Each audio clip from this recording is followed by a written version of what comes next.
LinkedIn presents.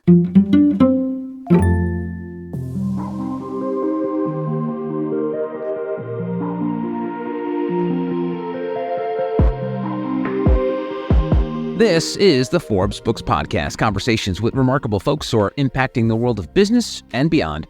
Hola, I'm Joe Pardavila, and my guest this week is Jonaed Iqbal, the founder of NoDegree.com. Jonaed is challenging the status quo of education and employment, and he believes that people should not be judged by their degrees, but by their skills, talent, and passions. He's also a producer, blogger, and influencer who connects employers with qualified candidates who may not fit the traditional mold. We're going to talk about the remarkable story of how he started No Degree while he was a struggling intern and how he grew it into a trusted platform for career advice and counseling. Jonaed, welcome to the podcast. Oh, what's up? What's up, Joe?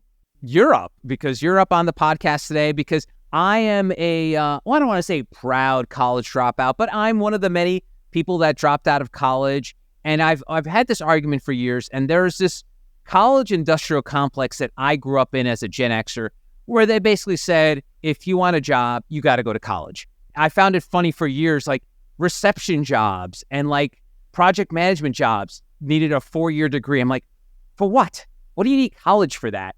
And so I stumbled into career in radio, and that's the reason I left college. But when did you realize, when was the epiphany that you had that like this whole college scene is not for everybody? You know, I love the term college industrial complex. Can I steal it? Yeah, please. Yes. All right. I'm going to give you full credit. I'm going to be like, I met this guy, Joe, no college degree. He called it the college industrial complex. I think I could take that far. So I was on Reddit, August 2014. So we're hitting 9 years.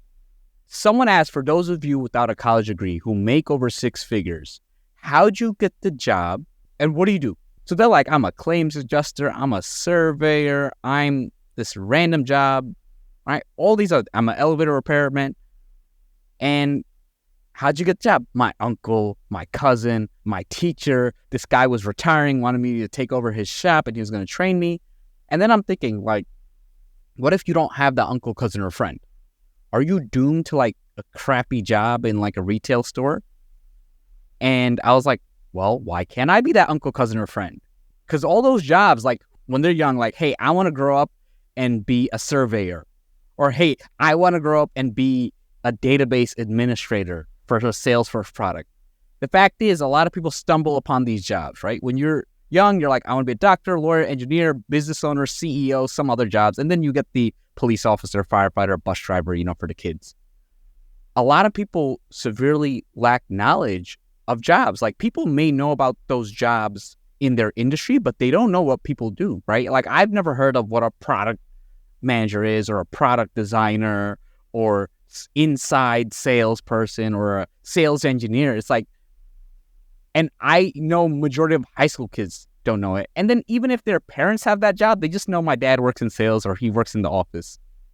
And I was like, you know what? This is an idea. And like, I was born in Bangladesh. I came in when I was 3-4 years old. So I had the typical Bengali parent, like a 99 is not good enough, right? And you have to go to school. You have to get the highest grades. And if you're number 2, you're a failure and you have to go to top colleges. I went to Bronx High School of Science. I always did well in school. And thing is, there were some very smart people, but some of them were dumb in other aspects. And then some of them were just jerks. And I really hated how the emphasis was on get good grades, but it was nothing on character. It wasn't on skill. It wasn't on all these other things that are very important to your career, like these social skills, the ability to work with others. That's how it was born. And then I also realized, like, I was always a good student, right? I can get the same grades by studying half as much as the average student, right? But there were some things I wasn't good at. Like, I wasn't good at drawing. I was a shy kid. And there were things I had gaps. And I realized other people had those skills, and I valued that.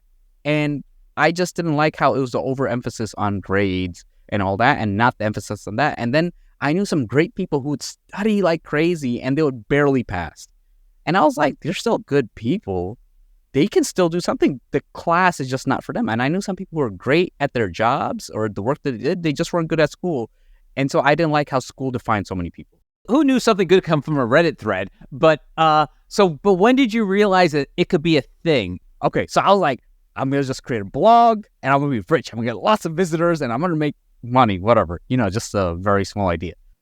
So I searched up nodedegree.com. I was like, oh, you know what? Let me try that. And, you fill out those domain forms, you put an inquiry. I didn't expect much. I think I got an email that I missed or ignored.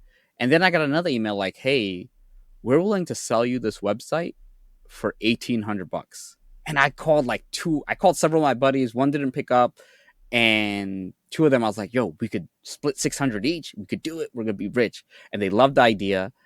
And one of my buddies was like, hey, we could negotiate down. They're a domain reseller. So we got it down to like 1433 or something. We split the thing. And then, first couple of years, it was a couple guys in a basement. We were fleshing out the idea. Then I realized like, hey, I started developing the product. And I was like, you know what? We need content, but why don't we have a list of jobs? And why don't we describe the job? So it realized it would be a job website and a portal that had a lot of info. And then in 2019, I launched the podcast because I was like, look, why don't I interview people that college degrees and they can talk about their stories and their journeys? That's how I just got involved in everything. Like everything is because of No Degree. That's why I started LinkedIn. That's why I started this. And that's why I started networking a lot more. It was because of that. And everything started with that. And your timing was pretty perfect, and you probably didn't realize at the time, because right around the time where this sort of shift happened, where people were like, why are we making everyone go into college debt if they're just having this one job? What's the point of that? And so now you're seeing this sort of overcorrection. Now there's, you have nodedegree.com, but now you're having other companies like the Googles and Amazons of the world saying like, oh yeah, we don't need to hire employees that went to college. And so when did you realize in those early days that you hit upon something where, oh, the idea of like being successful, making a lot of money didn't require a degree? Because obviously you were living it, you were internalizing it. But then when did you like get that initial sort of like, I guess, positive feedback from people be like, oh my God, thank you for this? You know what? As I started doing research, tech was slowly growing. I learned about so many careers that you could break into without a college degrees. And then what happened was that was also the rise of like YouTube was growing, online resources were growing. Whereas before in like the 80s, 90s, if you want to learn something, you have to read thick manual or you have to go to a professor. So it was very centralized. Now the thing is, with the website growing and accessibility of the internet and mobile phones, right? More people having internet on their mobile phones, it just made it so much easier to learn. And I was like, look, at the end of the day, a job requires knowledge. If you can figure out how to get that knowledge, what does it matter whether you sat in a classroom or whether you learned it yourself? And the other thing is, look, I went to college, right? Unfortunately, I have an Ivy League degree. And I sat in on class, like undergrad, there were some kids who were just there purely because their parents were there. They cheated, right? They barely knew nothing. They barely passed, and they had no skills when they came out. And in Columbia, look, a lot of smart kids, but a lot of them came from very privileged backgrounds. So I'm talking about like their parents would pay $3,000 to $6,000 a month for rent. And on top of that, they pay for expenses. So it's like, this person doesn't know struggle. It's so much easier to do something when you don't have to worry about rent. You don't have to worry about that. And your parents are just footing the bill. And you're going to have a job at your dad's friend's company or something like that. Over time, you start seeing companies start removing the requirements. So I was like, look, and I'm really happy they did. But one thing I will be clear on, and because I like giving nuance, I don't like giving simplistic answers. These companies have removed the requirements. People without college degrees still have a very tough time breaking in because the first step is making it official policies. But the fact is, you can't convince some of these people who went to a Harvard, who are so used to this environment, to take a chance on someone without a college degree. Some of these people are very stuck in their ways. And I've talked to people who struggled, right? They can't get the promotion. They can't get to a certain level, but that's the first step. So I saw that more and more companies were being open. I saw the rise of boot camps. Like, hey, go to a coding boot camp. I saw people graduate from college and go to a boot camp afterwards. They majored in biology, they went to a boot camp, and now they're a software engineer. So it really showed, like, why can't you do that directly? So just a lot of things keep happening and more things keep happening. And then during the pandemic, you saw these universities charge $50 to $60K for Zoom classes. Before they had the thing, we have to maintain the buildings and we have to maintain the staff, but it's like, no, you don't. Well, let's get into the resume, because obviously you've become a known expert in resume writing. So let's start with a couple like super simplistic things. What makes a very good resume? So to understand something, companies get a lot of applications. Companies can get 100 to 400 plus applications, depending on the company, depending on a lot of factors. They use something called applicant tracking systems. So these systems will rank the resumes. Now, a lot of people will use these very fancy designs and formats, and they don't work well because the fact is they don't scan well. And oftentimes, even if you have a fancy format, if the content is very generic, and oftentimes the content is very generic, it doesn't matter. So the most important thing is content. So I say go for a very simple, clean format. On the formats I use, they don't have underlines, they don't have italics, just bold for like their titles, the sections, and then just bullet points.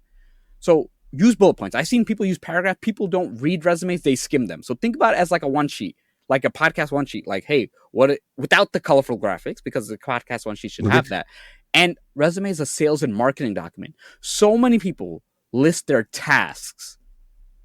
Hey, what do you do? Oh, I edit podcasts. I do this. And it's like, cool. Of course you do that. You're a podcast editor. Now you want to go into how many episodes did you edit for what clients? And maybe you can go into, have you made the editing process faster? Have you consulted with the podcast host to get more interview, to get more listens, to get more downloads? So you got to go into what you did and the impact that it had. Did you save money? Did you save time? Did you make things better? Did you make money? Did you launch initiatives? Did you increase customer retention? Did you get more clients? And I tell people, okay, you did this. What was the impact? And that's why a resume takes long. You got to sit down and think. I put my podcast, I talk about how many downloads I generated, right? So if I say I publish 150 episodes, cool. Now, if they see you got 300K downloads, hey, I want 300K downloads. You have to establish credibility. You have to sell yourself because, you're applying for a secretary position. So are 100 other secretaries. What sets you apart is the fact that you save time. You work for a larger organization. You process a lot more. So you have to really give a lot of context and numbers. And in terms of hacks, I know a lot of resume writers, and you see this online a bunch where people are trying to pitch people, is the keywords, the words supposed to use to get through that, because that automated software you were talking about. Is that a thing, like these magical keywords to help sparse and like cut down on some of these candidates? To a certain extent, I think they overplay keywords. But here's the thing. A lot of candidates will be like, how do I find these keywords? Look at 10 to 20 job descriptions and look at what's required. So if I'm looking at marketing, they're going to say marketing campaigns, Google Analytics, strategy, those things. So think about it. If I'm recruiting for a marketing role, I type in market. I have 200 resumes. I type in marketing and only 40 have. Am I going to look at the other 160? No, it's like, look at the industry terms. And the fact is, if you organically write what you did, those words will pop up. So too many people focus too much on as if the keywords are just there to help the system kind of give some relevancy, but you still need impact. So you can put all the keywords. You can copy and paste a job description. You'll hit all the keywords. However, the big issue you're running into is you need the impact. So it's a matter of putting the right terms so they can give context. Because here's the thing. Most recruiters have not worked in the roles they recruit for. So they're going off the job description. So they're going to be like, oh, I need a program. Oh, someone who knows Python, someone who knows cloud, someone who knows AWS. So if you don't even have the word cloud on it, that's the big issue. Just like on a podcast one sheet, if you don't have the word Apple or Spotify, it's like, what? Are you not on those platforms? It's kind of a red flag. And when it comes to these recruiters, you mentioned that some of these jobs can get like 400 applications. Maybe you know this from being on the inside. How do they start to cut down? Like once you've gotten say they've got those keywords down, they've followed some of the advice that you give them. How does it get down to then the last 10 or 5 or 2 candidates for that job? The impact. Because here's the thing. The average time spent looking at a resume is 7 seconds. It's a little misleading because for most resumes, they look at it for 2 to 3 seconds. Because they're looking at it, they're like, next. Okay, cool. Because so many people apply and they're not qualified. And then with remote jobs, a lot of people are international and they can't hire them for logistic reason, compliance reasons. So they have to like ensure that you meet some qualifications. So they go next. Oh, this resume is in okay shape. Let me look at it. Then it comes down to the content. Is it relevant? So what I tell people, they always ask me, hey, how do I get a job in AI? I was like, why don't you look at 20 AI job postings? What are they asking for? You're going to find similarities. Do you have those skills? If yes, cool. If you're missing things, get those skills. And I tell people a job description is a wish list. You need to meet about 70% of requirements and try to think about what's the minimum requirement for this job. You mentioned LinkedIn earlier. You've got a big LinkedIn follower, a lot of impact in terms of people responding to you, following you. Talk to me about your beginning with LinkedIn, because I'll go back. I'll show my age. I remember when LinkedIn started, I think it was like the early 2000s, you would get these random emails from so-and-so wants to be your LinkedIn connection. You're like, what is this LinkedIn? It was like, this is who's on it. And then you fast forward to now, and it's basically, if you work in any kind of business, if you don't have a LinkedIn account, you don't exist. You might as well be a ghost. Yeah. So talk to me about how you were introduced to LinkedIn, and did you get it right away? So I did it in 2012. Now, here's the thing. LinkedIn has really transformed as a platform, and LinkedIn really has transformed when Microsoft acquired them in 2018. If you realize, a lot of the growth has been there, and Microsoft bought them for like $26 billion. So at first, it was just a job platform and slight networking, right? It started in Silicon Valley like 2004, 2005. So I used it like college student, made something, right? I never really thought about it. I would use Indeed a lot. Now, in 2018, I quit my job. And then I was like, all right, I got to start learning a lot. I took a 100-hour course on Facebook ads, and I was on Instagram, right? And then Instagram algorithm changed. And then I was like, I got on Quora because I was like, I can answer questions and whatever, I can drive traffic. I answered questions, but man, people on Quora, they write these like essays. Like, I was like, I can't compete with this, right? I don't know how they do it. Then I was like, you know what? Let me go on LinkedIn. And the reason I got on LinkedIn was like, I was like, they can see my headline and I can comment and provide helpful info. So how I started was I did 100 comments a day, right? 100 plus comments a day. And I'd write meaningful things. I'd be witty. I'd be funny. I didn't post too often. And one of the first times I posted, I got like 30K views, right? And a lot of engagement because, again, people knew me. They knew my voice. And I started commenting and I started posting and I started being humorous, right? Like, I like being just interesting and funny and attacking things in a very different way. And then I trick people. Like, I'll have a post and then the last line, it'll be like completely something unexpected. And I just started networking. I started hopping on intro calls. I started meeting people. And it just really changed my life. I wasn't making any money, but I was really building like a network. And then towards the end of 2019, my friend was like, yo, I'm charging like $1,000 to $2,000. He's like, Jonaed, you gotta do this, right? And I started doing some resumes for free. And then I started charging like $100 and $200 and $300. And, now I'm charging like 800 to 2K, depending on the client. I mean, I'm spending 4 to 6 hours with them, but it's good money, right? I'm not saying it's bad money, but that's how it started. And I always kept networking. Like, if you see me, I comment a lot. Like, I'm there to uplift the people around me because my philosophy has ever been, if I want to get further, why don't I make everybody else around me do better? And I'll do better as a result. And that's been working well for me. That's awesome. I love that. And, one thing I've learned from talking to you and chatting with you in the past is that there's a big difference between tangibles and intangibles. And obviously you have the tangibles from your education and all the work you've done, but like the intangibles, like the sweat equity that you put into everything you do, it's really hard to define. And the reason I'm bringing this is because I want to tie this into sort of like the resume building and brand building. Because one thing I've always joked about is like most of my best skills are intangible. So it's really hard to put that in a resume. So what do you talk to people like yourself, or like me for that matter, who maybe don't have a way with words or don't have an impressive resume, but you've got these intangibles that you're going to work your ass off harder than everybody else. You're going to be a forever learner. How do you show that to the outside world? Because obviously in a podcast like this, I could learn about your journey and how how much sweat equity you put into what you've built. But when it comes to a resume, it's really hard to put that into words. So how do you do it? Yeah, so this is what I tell people. Because of those intangibles, you've had some impact. So I'll tell them, be like, hey, I'm really good with people. Okay, what happens since you're good with people? And we'll be like, hey, they stay with me longer. And then what happens is, hey, what's your customer retention? Are you able to resolve more calls? Are you able to resolve those calls more quickly? So even though they're intangibles, they do have tangible effects. Like, hey, I'm good with people. I'm good with this. Okay, so I generate a lot of my business through referrals. That's an intangible. So you really have to think about, yes, these are intangibles. What has it led to? And there's typically impact. Now, not everything has it, but because maybe you're a good manager, okay, what's your employee retention? How many people got promoted? So this is what you have to do because, again, the resume is more about what you did, what you had impact. The interview is more for them to experience who you are as a person. And then that's where you can do the magic. And the fact is, a piece of paper can only do so much. But the good thing is, the piece of paper just leads to the interview. The interview does the rest. And I think so many people think the piece of paper gets them hired. And it's like, no, it doesn't get them hired. It just gets them to the next stage.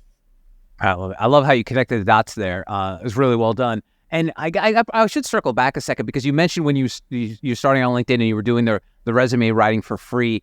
When did you know that or how did you know you were a good resume writer? Like, who knows that? Like, is there some sort of class or where they grade you like, Jonaed, oh, he's a A+ resume writer? How did you know that? No, I love that. So I learned a lot of resume writing from LinkedIn. So people would give 1 or 2 tips, like, hey, I'm a recruiter. Here's how I like my lines. And I was like, okay, cool. I'll take that. Here's something about the applicant tracking system. Cool. I'll take that. Here's something else. So I had a minimal amount, and then I learned more. And then I met someone on LinkedIn, and he shared, like, filled in the gaps. And then from where I help people for free. And I was like, yo, I got an interview. I got a job. I never got this. Okay. So I was like, that works. And I'm still learning to this day. So as I did more, and I charged $200-$300, and then at the end they'll be like, yeah, I work with other writers. You're the absolute best. This is worth so much more. And then I asked them how much more. They're like, yeah, I would easily pay like extra. So then I raised my prices, and I used that as a guideline. Like, I asked this guy last week, I charged him $800, right? And I finished the work in like 5 hours. He's like, I'll be honest. I was like, hey, what would you say I should charge for this? He's like, look, I make a lot of money. He's like, I make like $500,000. He's like, my time's valuable. I don't have time to waste. He's like, you're really good at this. He's like, I would have paid $1,500 without blinking. So then you get an idea. So what happened was, I started seeing people like, yo, I got a 30K raise. I got a 50K raise. Someone got an 80K raise. And then the 2 highest raises I got was 120K and 110K. So then I was like, yo, I know this, and I've done it enough. I could start raising my prices. And that's kind of how I charge. Like, I'm like, most people think that I don't work with people who think I'm doing a piece of paper for them. That's not. Yes, I'm really good at that piece of paper, but what I'm doing is I'm helping you get your next job. I'm helping you get that raise. And, my goal is to at least get you the 20 to 30K raise, because look, by switching jobs, you can easily get yourself a 10 to 15K raise. Like, by switching jobs, my goal is to get you more than that. My goal is to double the amount of interviews. My goal is to make sure that you're in a position that you can negotiate. And for people who understand that, they're like, yo, that's worth a lot. For people who don't, I let them. And what happens is sometimes they come back like, hey, I tried it myself. 2-3 months later, I'm not getting the traction. So I'm really savage. I tell people, hey, feel free to use someone else that's cheaper. And I straight up tell them, like, hey, this person charges $200. And I'll tell them, if you routinely got people more interviews and you got raises in the 30K plus range, would you charge $200? And they're like, no, you're right. It's so fascinating to see how someone builds their brand and how you became who you are with just like all these little baby steps. But we're living in a world now, Jonaed, that people don't want to do all this work. So what do you say to folks who are like, Jonaed, I want to get that LinkedIn following. I want to get all your listens.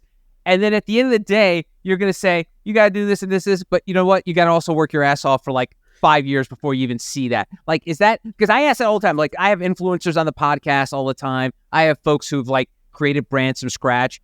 And I'll always say, like, what's the most common question? People will be like, most common question is, how did I get 8 million followers? How did I do this? And their answer is always like kind of like disappointing to the person, because they're like, I kind of just did this every day and I made it my passion. Yeah. So is that what you tell people? Because I'm sure you get that question all the time. Yeah.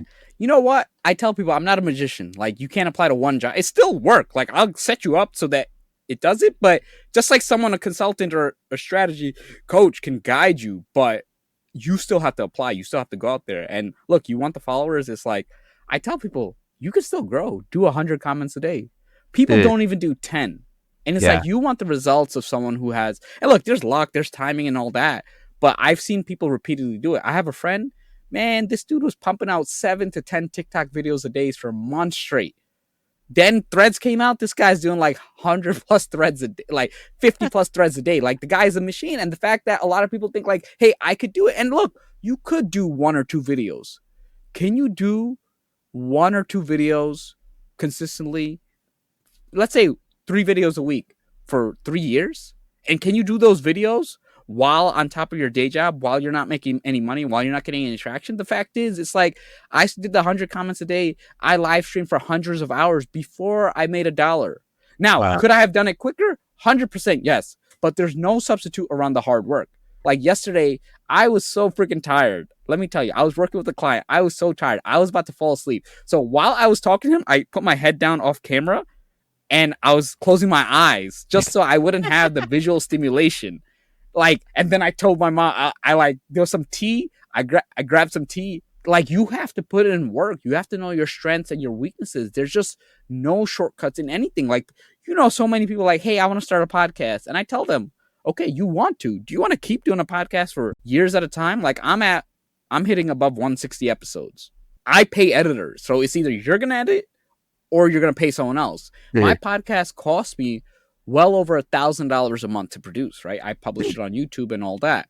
I don't really make money off my podcast. It costs me money, plus you have the tools and all that. I pay $1,200 a month for tools. And there was times I did not make money, but now one of my podcasting friends, he's like, he called me. He's like, Jonaed, he's like, I got to give you some feedback. Don't take offense. And I was like, I'm not going to take offense. He's like, I made over 300K on my podcast. I'm meeting him tomorrow and he's showing me how.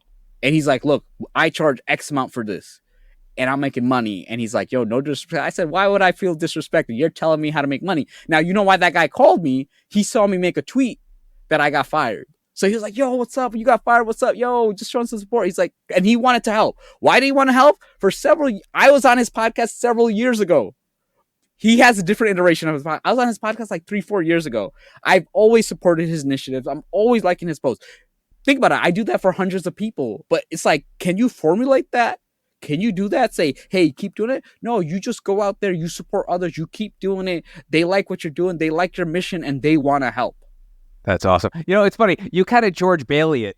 You know the movie It's a Wonderful Life? At the beginning of the movie, he thinks his life is worthless, and then he envisions his life when he wasn't around, and like everyone in his surroundings was like went to hell. Like people got got sick, died, and all of a sudden he realized, oh shit, I had a huge impact on people's lives. So you're George Bailing it every day in terms of like the impact and the ripple effects that you're having on people's lives.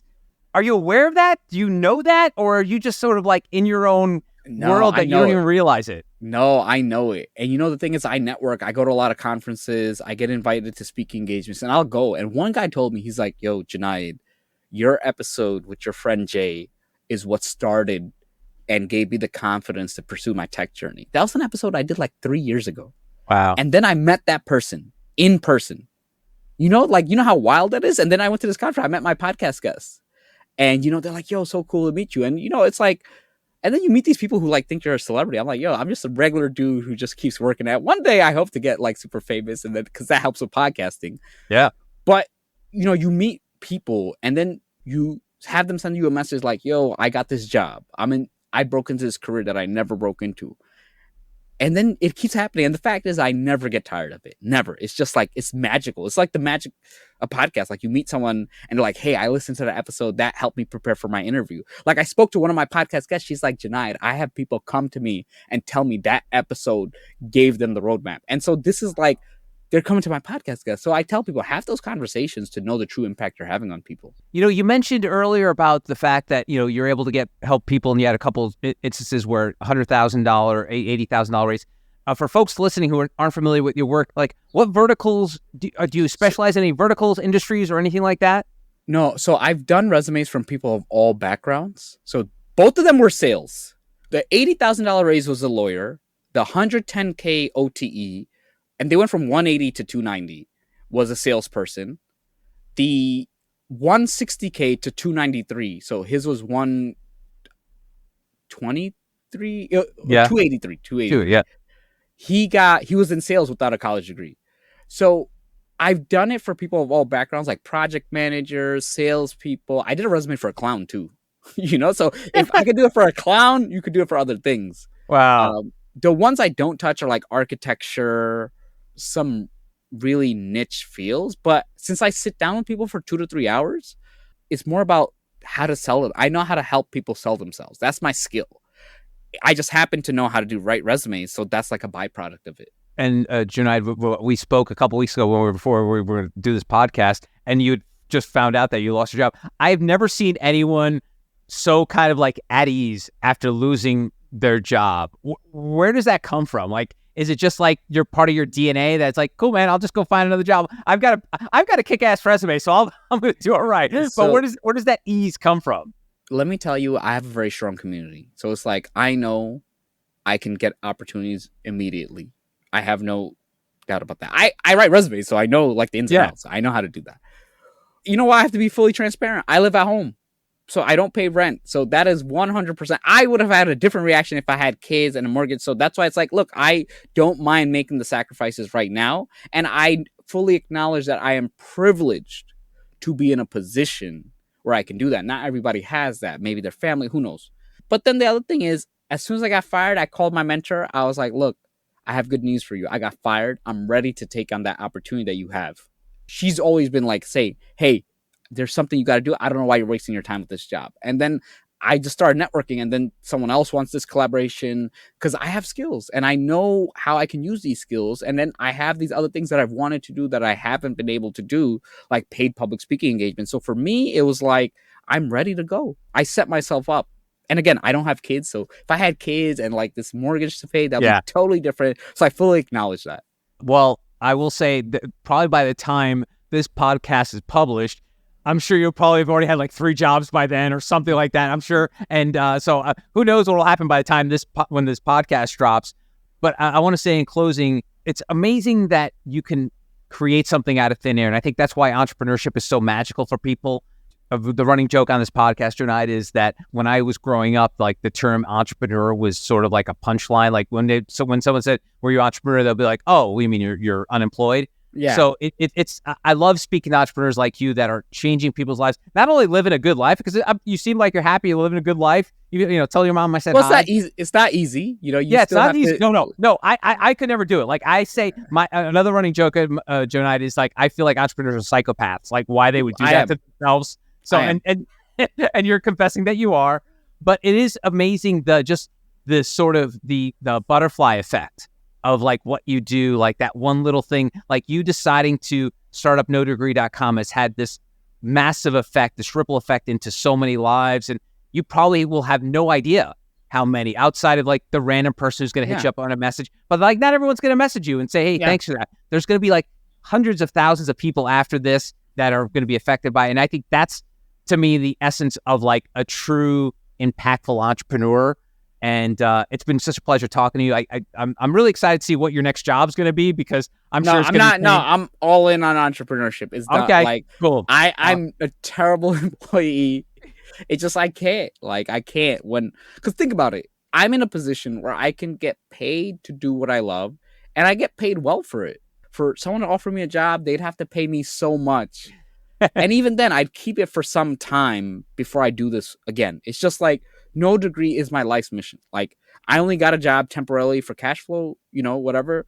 But I know what I want to do. I know who I want to impact. And a job is only going to slow me down. Awesome. Well, I appreciate you didn't fall asleep during this, because I know that happens to you sometimes. So thank you very much. So for folks who want to get in touch with you, the best way to do it, obviously, nodegree.com. But where else can they find you? So LinkedIn. You search up my name, Jonaed. I should be one of the first results. I'm on Twitter, No Degree, DOTCOM. And now I'm on Threads, Instagram. So it's No Degree Podcast. I'll share all the links with you. But LinkedIn is a good platform. And then that's where you can find everything else. I post a lot of humorous content. And I also throw some helpful advice on there too. And check out the No Degree Podcast. That'd be a good place to start too, if you haven't subscribed. Although you seem to be doing all right with that too. You're doing all right, Jonaed. Everything's all good. So thanks again for the time, man. I really appreciate it. Appreciate you too. And that'll do it for another episode of the Forbes Books Podcast. Don't forget to hit subscribe. That way you'll get new episodes as soon as they're available. And if you have a spare moment, I would greatly appreciate it if you could leave a review, which would help other exceptional entrepreneurs like you discover the show. You can always connect with me on Twitter, LinkedIn, and Instagram at Joe Pardavila. And please, don't forget the golden rule and treat others as you want to be treated. Thanks for listening. Until next time, adios.